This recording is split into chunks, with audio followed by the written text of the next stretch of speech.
So just as a quick note, this video is only supposed to be about 5 minutes long, so I'm going to try my best to cover all the topics that I want to cover, but some I might have to skim over, so yeah, I'll try my best.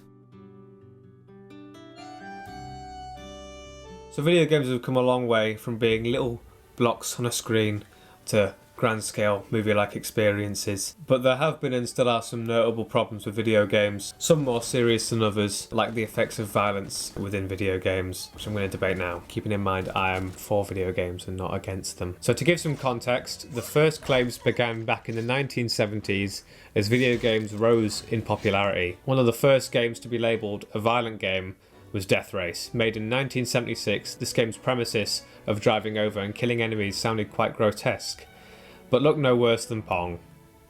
Even with that, people were still unhappy and called to ban the game.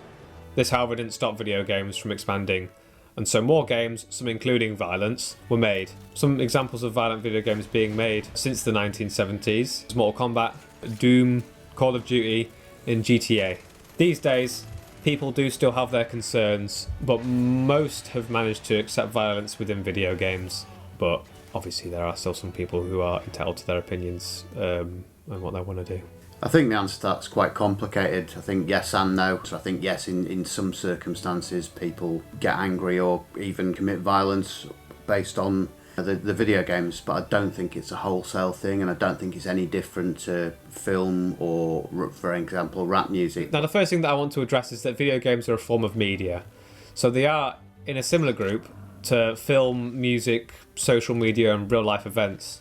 So my point being that you can't just criticise video games for being violent when there are so many other examples of violence within media. For example, there are horror films that portray gore, many grotesque things, and they try to purposefully scare people. There are some types of music that have more violent lyrics or sounds. People may become violent when their preferred team loses in sport, like with football. Or maybe someone's playing a sport with someone else and they lose. They may become angry at the opponent or just in general. And I could even say that guns in video games couldn't be criticised without also looking at things like war and places that have legalised owning a gun.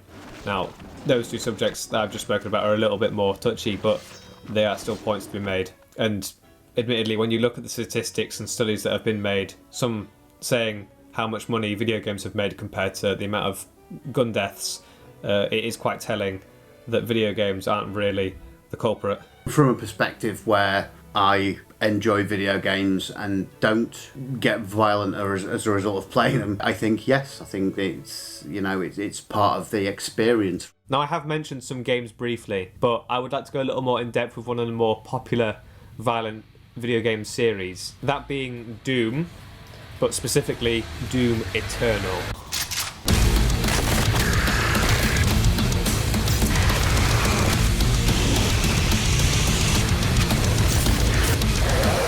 So, as a vague overview of Doom Eternal, you play as the Doomslayer and fight demons from hell in an attempt to save the Earth. Now to begin with, the Doomslayer is the good guy within the game. It may not look like it to some, but he is essentially getting rid of the evil by killing demons. I think when you move past the plausible reality of violence, it almost becomes less real. Because of how detached the concept is from real life, it helps people keep the important difference between the game's violence and real life violence. And so the violence within the game isn't really replicable for real life scenarios. The game is also more video game like than other games, and what I mean by this is that Doom really focuses on gameplay over some other aspects of a video game. In doing so, the player is more aware they are playing a fictional video game that is designed to entertain, like film, music and sport, and not designed to make someone kill in real life.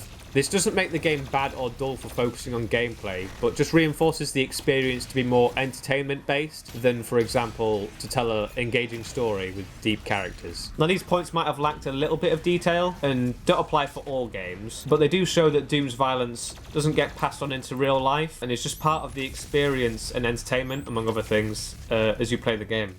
Video games mean a lot to me, and they're a huge part of my life, and I think violence within video games is okay. I can understand that there are some exceptions and some concerns with video games, but I think a good way to look at it is that a video game is like a work of art. There's a reason that the violence is within the video game. It could be for gameplay, it could be story, or it could just be to make the player feel a certain way. Video games are a way to escape the problems with real life. They're a form of escapism. You get to experience things in video games that you'd never be able to experience within real life, and you get to make so many memories and bond with your friends and family. And as I said in the beginning, video games aren't perfect, especially some individual games, but, and I know it's a bit cliche, video games, they're not just games, they're so much more.